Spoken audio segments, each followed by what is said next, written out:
echoes over on this side as well. Um, something I heard, read somewhere.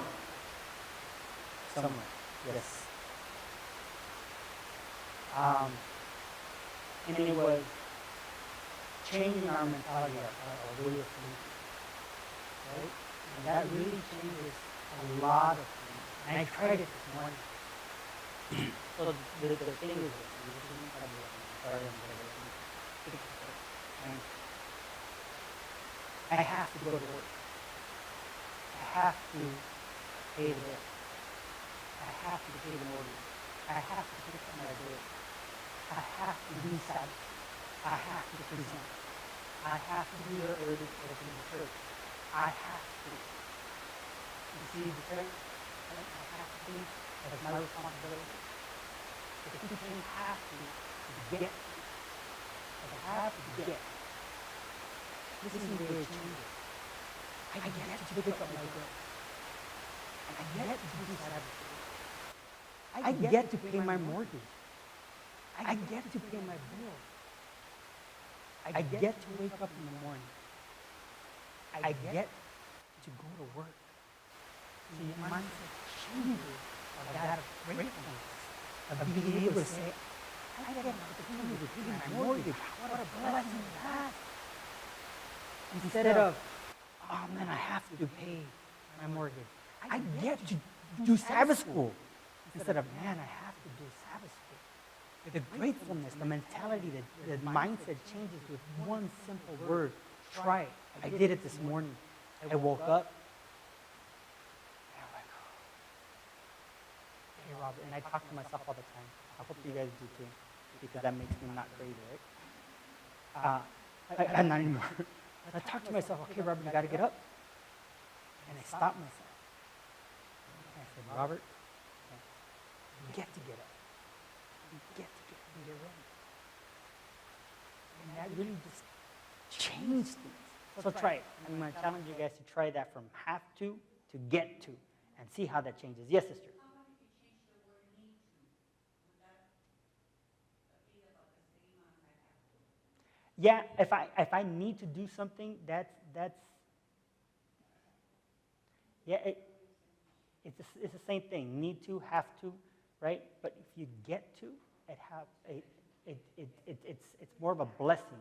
It's a positive reinforcement of what you're getting to do. You see I get to go to the doctor because I'm sick. You know, you're lucky that you have a doctor because there's people around the world that don't have that. But you have that opportunity, so you get to do it instead of I need to. Instead of bad thing, right? If I get to do something, it's positive and it'll push you forward. Yes, Billy? You mean I want it, or does it mean I need it? There's a difference between I want and I need. Absolutely. Want, need. Absolutely. Different things. Yeah, and it. Well, we got it. We need it for ourselves. We only want it. That's right. So when we get to do things, it just brings a different light. So to the lesson. First thing, the test on Mount Moriah. The test on Mount Moriah. First question is, does God test his people? Yes? I had a conversation with somebody one time. We were having a thing that said, does God test you? And I think sometimes in our mind, we confuse test with tempt. God's never going to tempt us, but God will test us. And he should test us because we should be tested daily. If you're not tested, it's like a high school. You know what they say? Use it or lose it. You know, if you're not strengthening your mind, you're not being tested, your faith is not being tested on a daily basis, then you take it for granted. Mm-hmm. So I like that.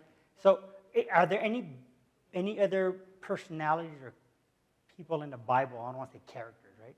But people in the Bible who were tested besides Abraham? Job? Who else? Moses? Anybody else? Joseph? Gideon? Right? Samson, Daniel. So a lot of tests throughout the Bible. There's a reason why I'm asking you to do this or to think about it, because sometimes we look at people in the Bible and say, well, they're perfect, and they're far from it. We want to be able to relate to people in the Bible to make sure that we are able to take that and learn from it, right? So my next question is, are you ever tested? Does God ever test you? Does he really? How? Anybody want to share how you've been tested by God? So this week, I know I'm here on Sabbath School. Ask me if every time I want to do Sabbath School this week, my day ran itself to the midnight, to the point where like I'm not going to sit down and read the Word of God forcefully because I have to. I want to read it because I want to, because I need the Lord. Now, granted, I do devotions and other things, but to study the Sabbath School lesson was a challenge this week. It was definitely every single day. It's like, Lord, help me to know you and to study because I want this lesson in my life. Help me find a way. And so he's like, audio, Alice. Find Sabbath School audio. And that's what I Good. in this long day yesterday and this morning was like just chapters Genesis.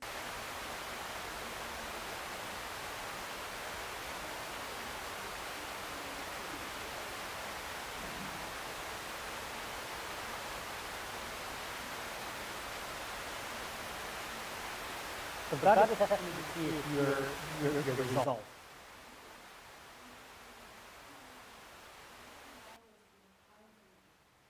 Good. Any other tests that you want to share? Yes. Yes and yes.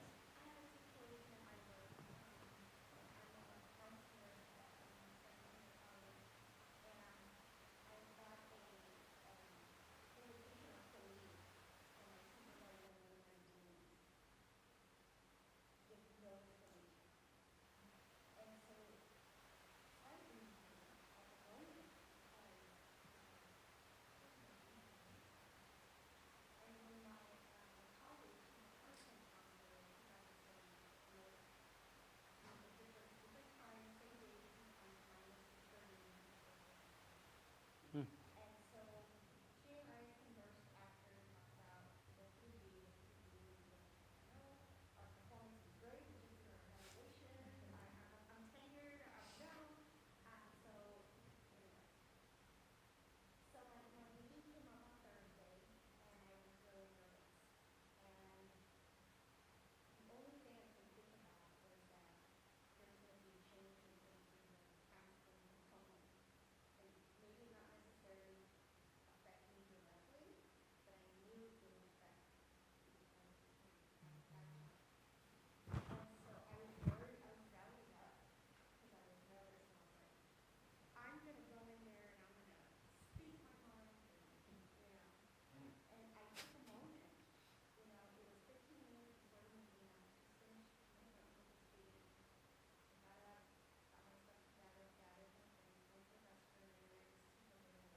Amen.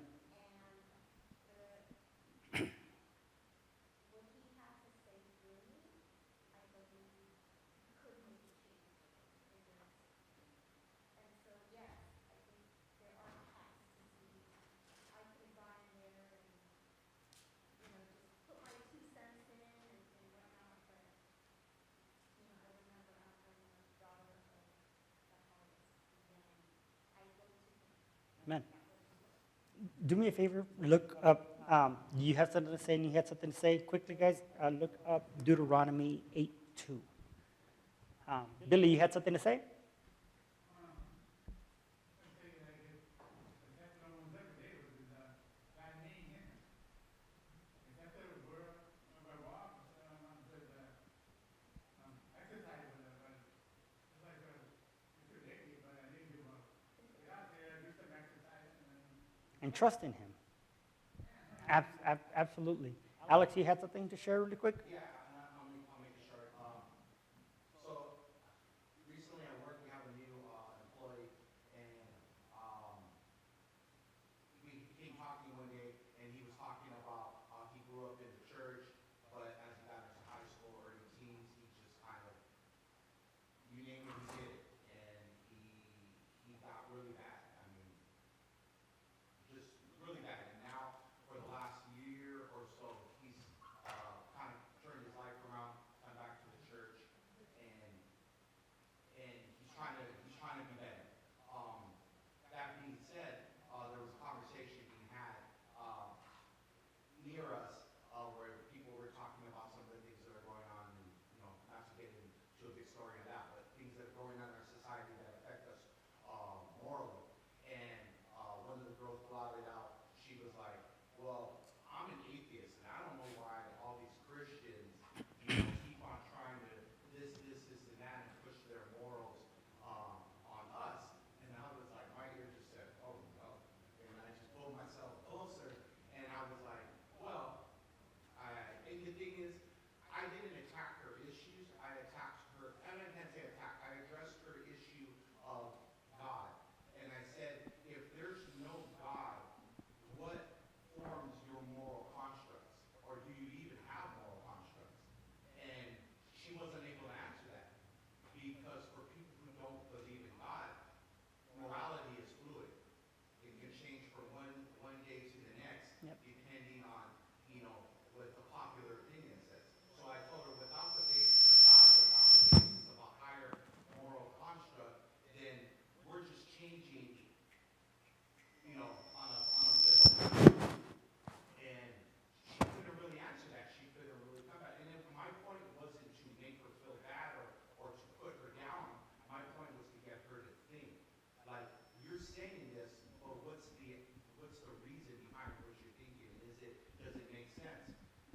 Now, that being said, with the God testing, I could have remained silent. I could have said nothing. I could have just let it go on. But also, too, I had this gentleman here who, I can't say he's a baby Christian, but he's barely learning to, eat solid food again. And by me, doing that and saying that, he came to me after, and he's like, "I can't believe you did that." He's like, "I would have never had the nerve. I would have never had the courage to do what you did." So that being said, we never know when we're being put on the spot to speak up for God, and who's listening and who's taking notes. Amen. So yeah. Amen. I like that. So we talked about, are you being tested? What characters in the Bible, what personalities in the Bible have been shown to be tested, have been tested. We know that you're tested, and we're looking at Deuteronomy 8:2. Alice, can you read that, please? Yes, so Deuteronomy 8:2 says, "And you shall remember that the Lord your God led you all the way these 40 years in the wilderness, to humble you and test you, to know what was in your heart, whether you would keep his commandments or not." Right? So he does things for a reason, right? Always to test you and to humble you. At least we forget that we do things on our own. And that's a hard thing. Sylvia, can you look at Psalms 139? And we're looking at verse 1. Psalms 139, verse 1.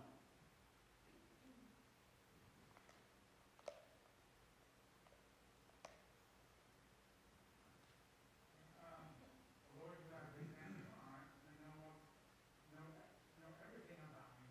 That's right. He examines our heart. That's the reason for the test, is we want to find out. He wants to find out what's in there, what's truly in there.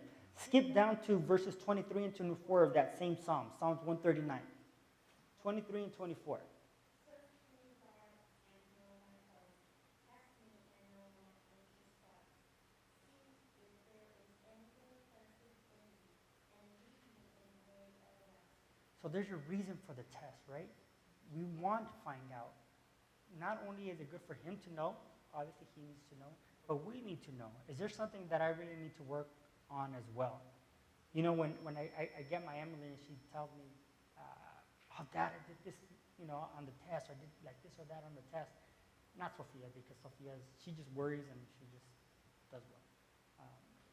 But Emily struggles a little more, okay? But then she goes, okay, this was just a quiz, Dad. I know what I need to do for the test. And I like that mentality because that's the same thing with us. We're having little quizzes or little tests all the time. Are you going to stand up for me? Right? Are you going to believe that I could heal you and keep going? Are you going to believe that you're a child of God and that you're going to be okay? Are you going to believe that I will find a way for you to stay connected with me? Right? All these little tests throughout the week, hitting you left and right because you want to find out, well, you know what? Maybe I'm a little weaker. I won't stand up for God. Maybe I got to work on that. Or whatever the issue may be. Let's go back to the lesson. Genesis 22, verse 1. Can someone read that, please? Genesis chapter 22, verse 1. You got it, Alice? Thank you. Now it came to pass after these things that God tested Abraham and said to him, Abraham. And he said, Here I am. Right? So, what came to pass? What happened? What's happening here?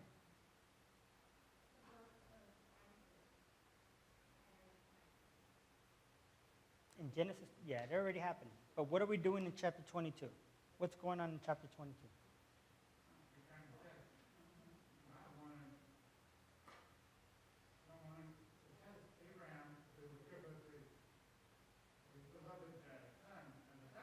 Right. So let's keep reading. You're right, Billy. Let's keep reading. I'm going to cut you off, but we're really now short. We only have half the thing. We're not even done with the first day. Genesis 22, 2 and 3. Can someone read that, please? And God said, Take your son, your only son, whom you love, Isaac, and go to the region of Moriah. Sacrifice him as a burnt offering on the mountain I will show you. Early the next time, Abraham got up and rode his donkey. He took with him 2 of his servants and his son Isaac. When he had cut enough wood for the burnt offering, he set out for the place God had chosen for us. Okay. 2 questions here that I have for you. 1, does God allow human sacrifice? But he just said, take your son, and he's going to be your burnt offering. Test. You guys are so smart. You guys are so smart. Let's go to Leviticus 18:21. Who has an NIV or an ESV? That's the version I want to hear. NIV or ESV. Anybody have it? Alex, you have it? What's the verse? In Leviticus, we're looking at Leviticus chapter 18, verse 21. Alex, read it because you have that version that I want to hear. And the ESV says, You shall not give any of your children to offer them to Molech, and so proclaim the name of your God, I am the Lord. Right? So there's the proof, right? He's not saying take your child, and he's not changing his mind. He's not flip-flopping about it, right? This was like, and you guys nailed it right off the bat, it's a test. Are you going to do it or not? Last night, I saw a movie with my kids. It's called Courageous. You seen it? You seen it? I was almost crying. And I don't cry, okay? But if you haven't watched it, watch it. Courageous. It's a Christian movie, right? Watch it. There's a part where this guy gets called into the office, and they're gonna offer him a promotion in shipping and receiving, right? And they tell him, hey, listen, but sometimes, you give him a paper and it tells him, it says 17 here, yeah, exactly. But you're gonna have to mark 16 because we have plans for the other one. And so he's having this moral battle within himself. So he goes, well, let me think about it. He goes home, he prays about it, talks about it. He's like, well, if I don't accept the job, I'm going against the boss, and they might even fire me. He goes back the next day, the next morning, he says, sorry, I can't do it. And so they're, you sure? You know what you're doing? You know what this could mean for your job? And he's like, I can't do it. it's the wrong thing to do, and I'm not going to do the wrong thing. Guy stands up, the boss stands up, shakes his hand. Congratulations, you got the job. We've tested so many other guys. This was just a test. We need somebody that we could trust. This is God doing these things as well. God tested Abraham and told him, take your son and sacrifice him and show him as a burnt offering. So here's my second question to you regarding that. Why doesn't Abraham question or ask for clarification here? For like, God, did I hear you right? Is that really what you want me to do? I mean, I know I would have. I don't know if any of you other would do that, but I would ask the question. And I know I'm okay with God asking questions. Not that I'm being defiant. It's more of a clarification. Why didn't Abraham ask anything and just say, you want me to kill him? Okay, let's go, guys. Why? I think down inside, he knew that somehow God would fix the situation, that there was going to be a solution to it. I believe that. I believe that because he was obedient, he was so loyal to him, and he had gone through so much already that he knew that somehow God was going to resolve the situation. Okay. He may have not known how, but I believe in his heart he knew. Okay. Sister Alice, you had something? Yeah, I truly believe that because of the relationship that Abraham had with God, he just had trust and faith. Okay. Because when he went, he told his servants, we will be back. Beautiful. We'll talk about that. That was what you were going to say. Yeah, I mean, it's just that his history with God, he had been through so much. He had been through war. He had been through so many things. God had delivered him time and time again. It's, why would he question him? You had something, Billy?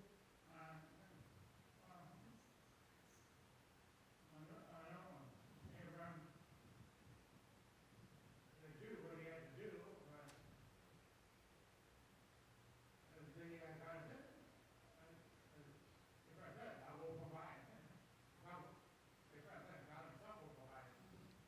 Yeah, and that's something that we see him do later. You know, at that moment, he has that faith, he has that trust, he has that relationship with God already because he's seen things. He's seen the miracle, right?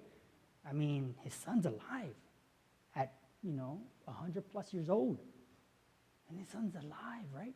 Like, that's really possible. Talk about miracles and trusting in God, right? So my question to you is this, and don't answer this. All of you guys said or answered stuff about trusting God. Will you trust God no matter what he tells you to do? And if not, why not? That's your test. That's your test. Why won't you trust him? Why do you have to do that? I have to go to work. I have to get another deal. I have to get this done. Why can't we trust that God is going to provide?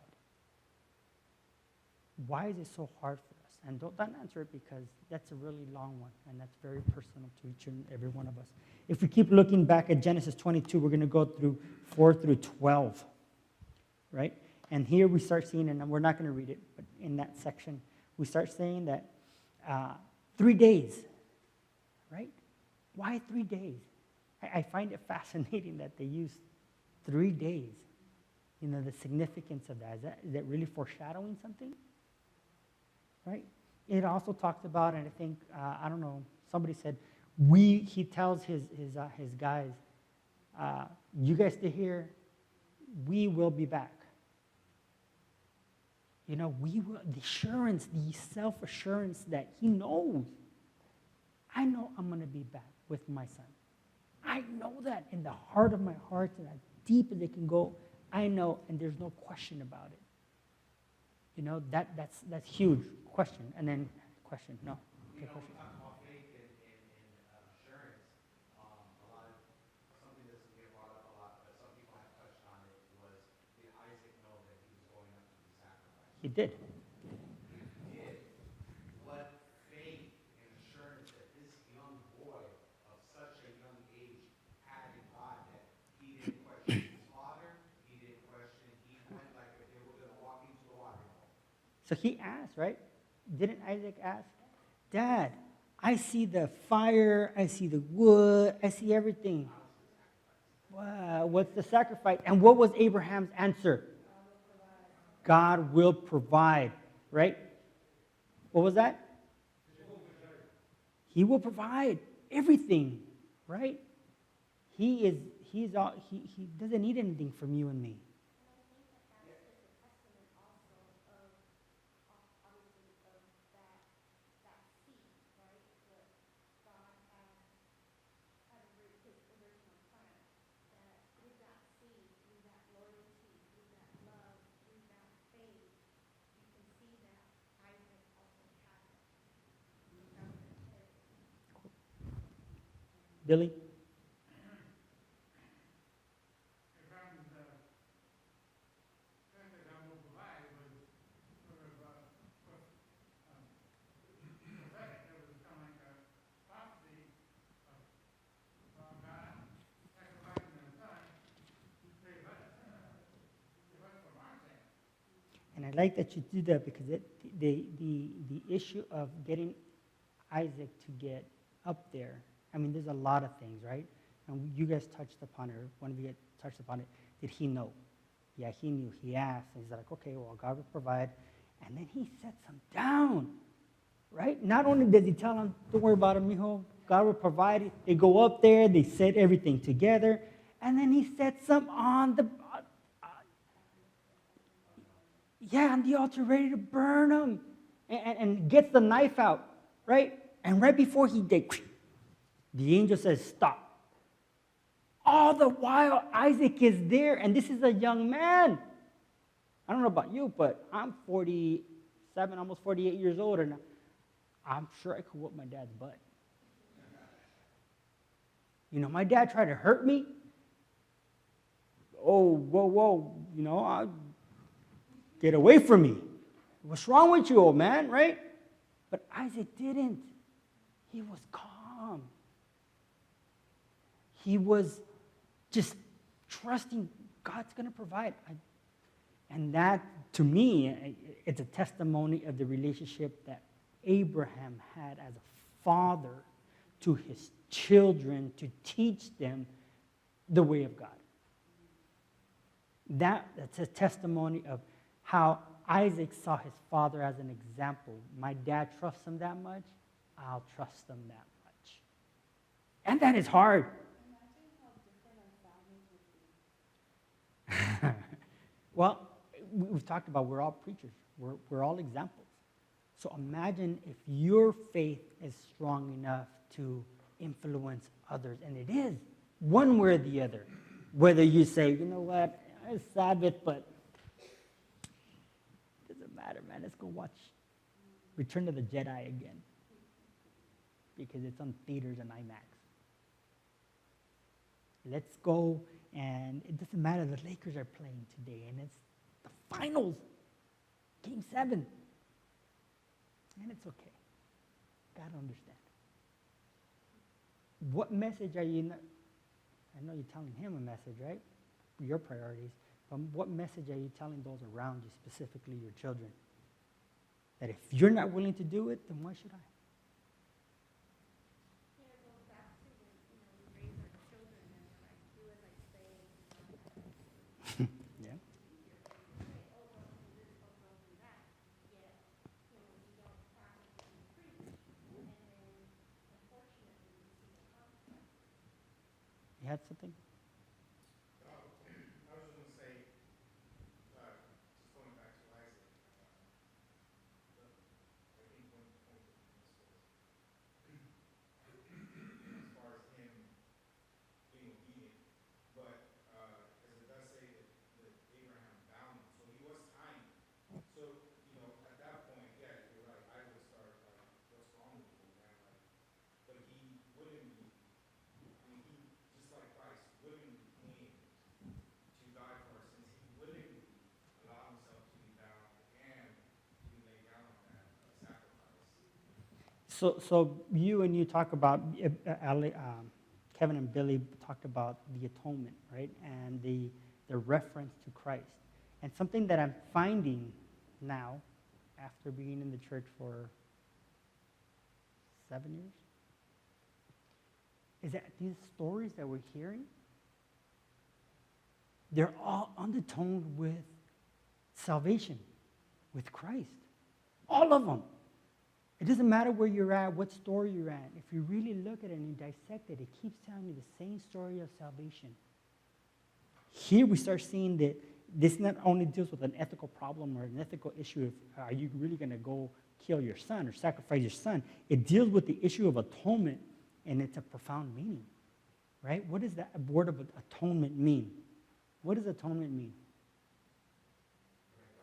To make right, right? Reconciliation, right? Paying the penalties for the wrongs committed before. That's atonement, right? And there's a test, and they go hand in hand. So you're testing to see if you're worthy, right? So if you put those together, we start seeing that this was a test of atonement, right? Are you worthy? So in the Hebrew, the word nisa, is that how you say it? Nisa, N-I-S-S-A-I-H, is the verb for tested. And it concerns judgment as well. So it says God tests in order to know what is in your heart. And we already read Deuteronomy 8:2. Let's go and see how God stops them, right? Let's go there. And we're just going to look at it. We're not going to read it. Genesis 22, 11 and 12. You know what, Alice, go ahead and read it. It's only two verses.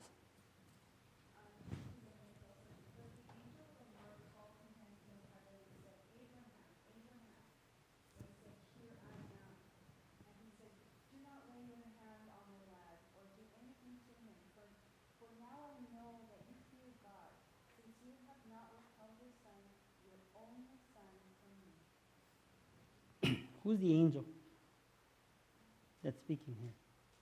It says the angel of the Lord. Is that what it says? Is that just some random angel? Who is it?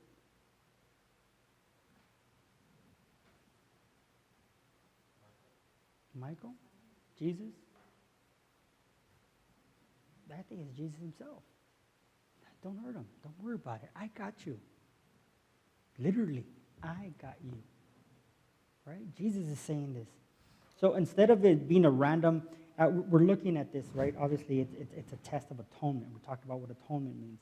But we're also looking at it being more, I have here says, instead of being a random, meaningless, and cruel act directed against Abraham, the act of sacrifice, right? God is testing brings a positive, promising perspective of divine judgment, atonement on behalf of Abraham. So the connection here, you'll see the connection of grace and salvation. Was that a mouthful? Do I need clarification? No? So he's basically saying, look, man, it's not, let's not look at the act in itself. The act of me asking you to do something. There's a purpose to it. Right? And at the end of the day, we'll start seeing grace and salvation. Right? It's the grace that you're not going to have to kill your son. Right? I'm going to go ahead and send my son. You know, I could just imagine the feeling of Abraham having to bound his son, of conflict, of knowing that you're going to have to put your son through this. But at the same time, you start feeling like it's okay because God got this. If God was able to make these miracles happen for this old man, I'm sure he could bring my son back to me. Yeah. And I think it was also, I mean, yeah, grace and redemption, it's all there, but I also believe that it was necessary for Isaac, because Isaac was, as his son, as a chosen son, because we know that Abraham had other children, but he was the son. And so he would, I believe, move on to serve as a witness, like this really happened, to future generations. So who was tested more, Abraham or Isaac? Was it geared for one or the other for both? You think it's for both? Because, like you said,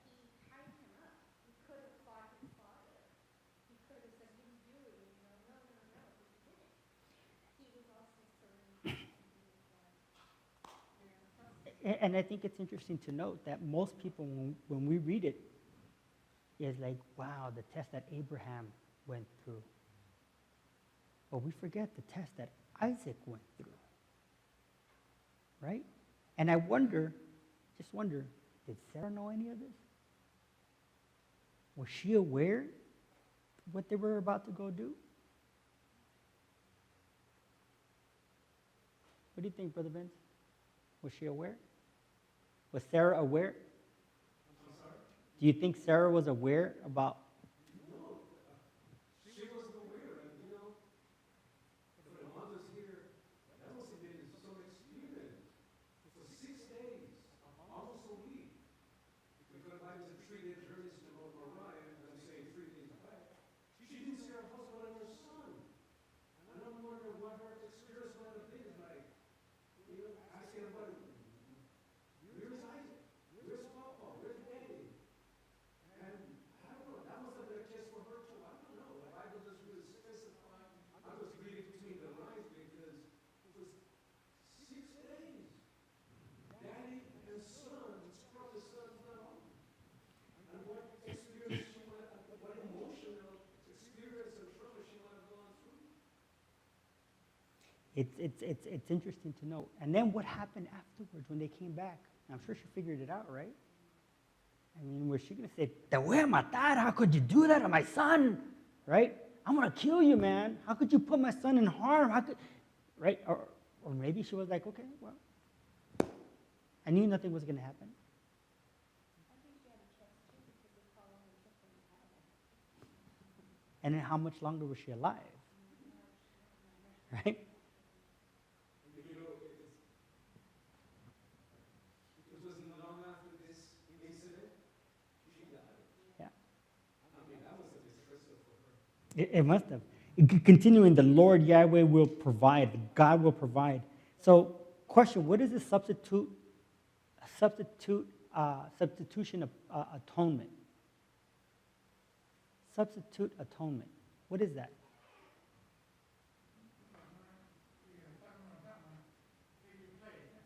When someone else takes your place. So substitute means someone's taking the place of something else, right? A substitute. And I could just think about going back to school. When the teacher was out, there was a sub. There was a substitute teacher, someone taking place of, right? So a substitute atonement. Who is our substitute atonement? Jesus Christ, right?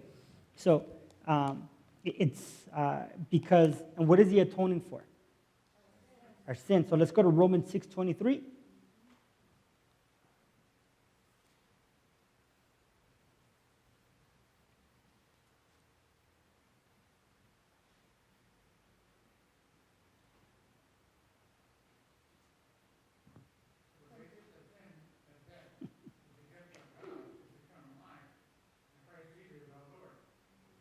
Right? So Jesus died in the place as my substitute to pay for my sins, to atone for me, to make right for me and for you, right? Atonement, I don't know where I heard this. Atonement, at one meant, right? At one. You're together at one with your Father. So here's the question. How did the Lord fulfill his promise to provide for Abraham up on Mount Moriah? What did he do? The ram, right? So Genesis 22:11-14.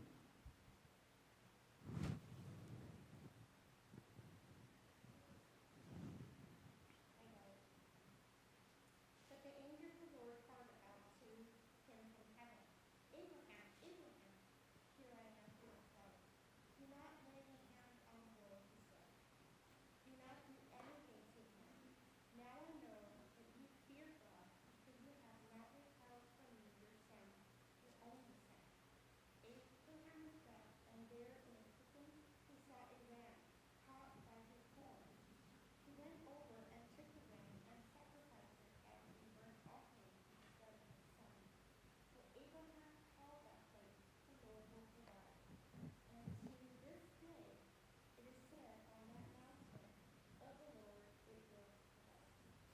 So I find the symbolism, right, of the ram being found there, caught with the horns in the thicket of thorns, right?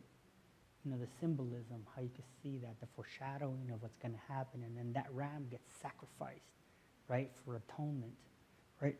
All the symbolisms. Let's go to 1 Peter 2:4. So Alice, can you find 1 Peter 2:4? Sylvia, can you find Isaiah 53:5? And somebody else find 2 Corinthians 5:21. Okay, so these are the three verses that we're gonna go over really quick. 1 Peter 2:24, Isaiah 53:5, and 2 Corinthians 5:21.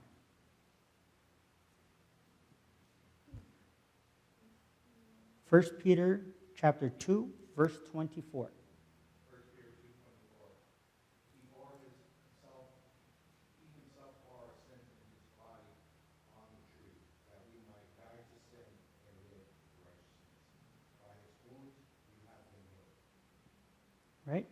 Isaiah 53:5. 53:5 reads, "But he was pierced for our transgressions, he was crushed for our iniquities, and the chastisement that brought us peace was on him, and by his wounds we are healed."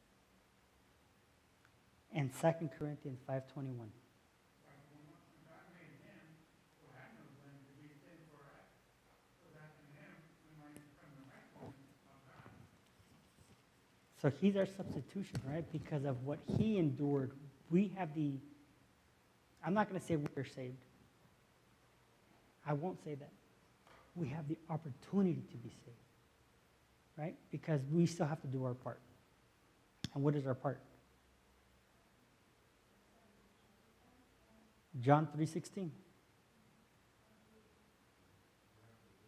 To believe and have faith, right? You have to do your part. So God did his part. God is there saying, here, I'm going to save you. You just got to reach out and take his hand. That's all you have to do is just reach out.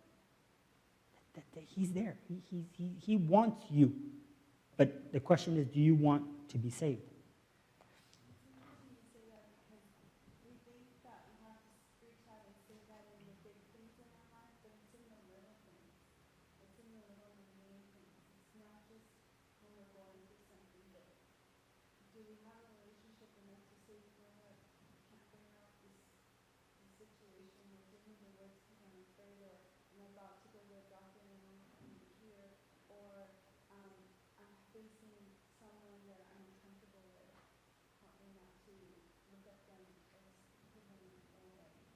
It's not just the big things in our life, it's the little things where are we operating in that trust? Absolutely. And then and talk about trust. We go back to Isaac. Isaac asks Abraham, well, what's up with the sacrifice? And he says, God will provide, right? He answers.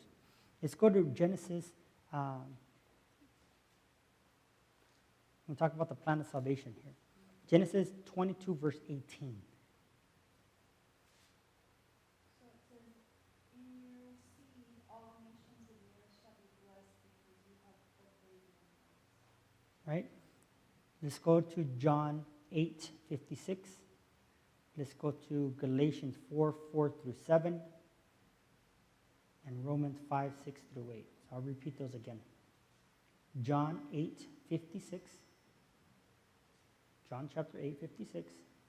We're looking at also, someone else look up Galatians 4:4-7. And someone else look up Romans 5:6-8. I love hearing the sound of paper, the Bible moving. I love it, I love it. Okay, you got Romans? Read Romans for me, please. Romans 5:6-8. See, just at that time, when you were still powerless, Christ died for the ungodly. Very rarely will anyone die for a righteous person. Though for a good person, someone might possibly dare to die. But God demonstrates his own love for us in this: while we were still sinners, Christ died for us. I love that, right? And all these verses note to this. Some of us are like, I'm not worthy. I can't do that. How am I going to do that? Look at who I am. Do you know what I've done? Right? Do you know what I've seen? You know what I've said? You know what I've thought? I'm not worthy. But God says, you are. Right? I love you enough that I'm going to do it. Now it's a matter of you doing your part as well, obviously. Anybody else has any of the other ones?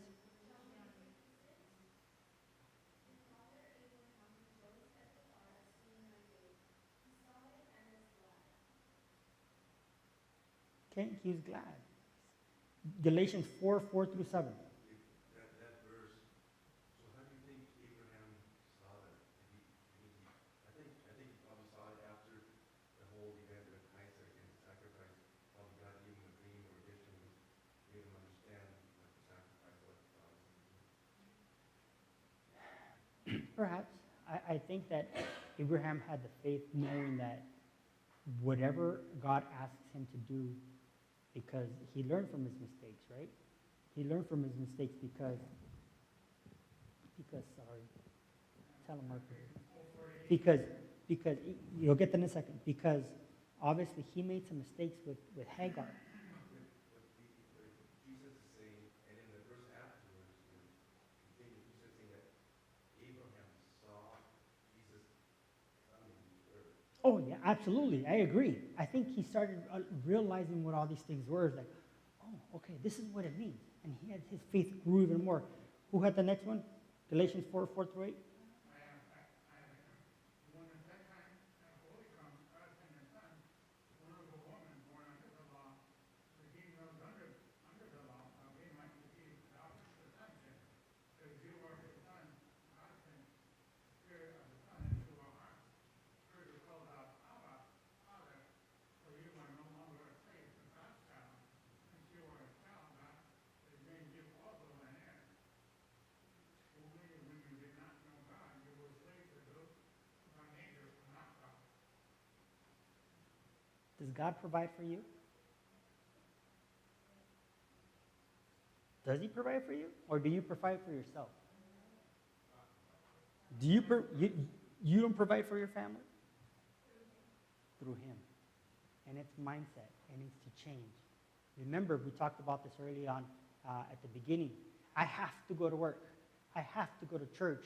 I have to go teach the lesson. I have pathfinders. I have to pick up my daughter from school, and then I have to go pick up the other one at the other school. I have to. Change that mindset too. I get to teach Sabbath school. I get to do pathfinders. I get to pick up Emily, and then I get to pick up Sophia.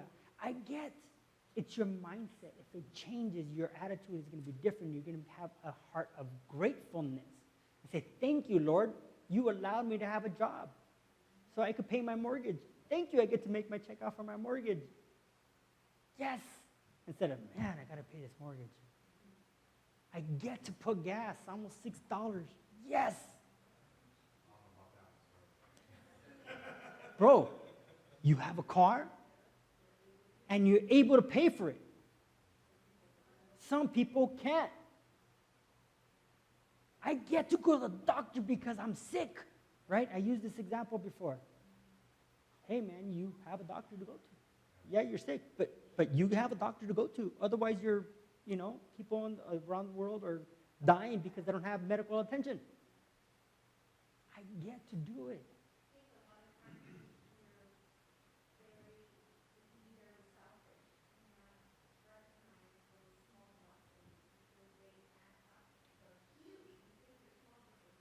So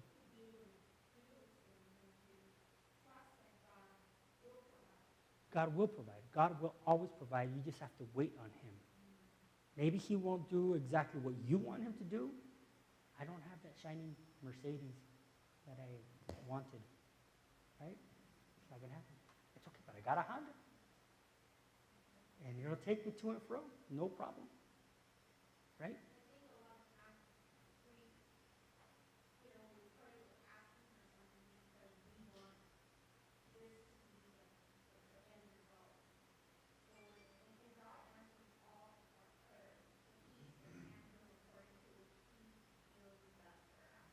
Amen.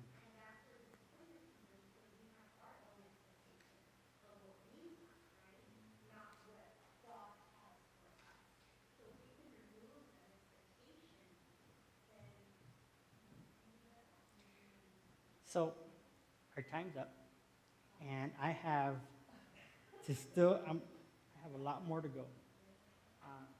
So we should do a continuation sometime later today if you guys would like. I'm up for it. We could do it right after church. I have Pathfinders at 2 o'clock. I get to do Pathfinders at 2. I'm excited. But I would love to finish this up. There is still talking about Isaac and his wife, Sarah passed. Abraham gets another wife. You know, and why? And what was, and a lot more sons, right? And was God in favor of Abraham's new wife? And the prayer that Eliezer had, and finding that the right wife for Isaac, and the power of prayer, and how God actually answers your prayers, and sometimes he does it just like that. He had just finished praying, and she's already walking to meet him with the water, right, with the container for the water, and he just finished saying, this is how you're going to let me know, or how I'm going to know that this is the right woman for my master. And who is Eliezer? Yeah, but he was supposed to be who? Second in charge. He was the one that was supposed to be the heir of Abraham's stuff, right? Eliezer from Damascus. So there's just so much going on. I pray that we have more time, and that for some way God makes time go slower so that we could talk more, right, about him. But it is what it is. So I thank you guys for this. I know we were trying to do offering. Alex, would you mind helping collect some offering? The little baskets are in the back. I thank you guys for coming. The more the merrier. Participation is key so that we can learn more, bounce ideas, and grow. Learning needs to be active, guys, so we need to talk to each other and participate. So I'm going to go ahead and pray. If you could bow your head with me, that would be fantastic. Dear Heavenly Father, Lord, I thank you for this day, Lord. Thank you for allowing us, Lord, the opportunity, Lord, to look at these lessons that you have set for us, Lord, that you have left behind for us to learn, Lord, so we could get strength and courage, Lord, and grow in our faith, Lord, knowing that you will be there, knowing that we don't have to be completely perfect, Lord, but just trusting you in all things, Lord, in the big things and the little things. Thank you for allowing us to be here again as family, Lord, and I pray, Lord, for the after service that you're with our speaker, Lord, and that you're with us for the rest of the Sabbath, Lord, and every single day of our lives as well. Thank you for all that you do. In the name of your Son, Jesus Christ, I pray. Amen. Happy Sabbath.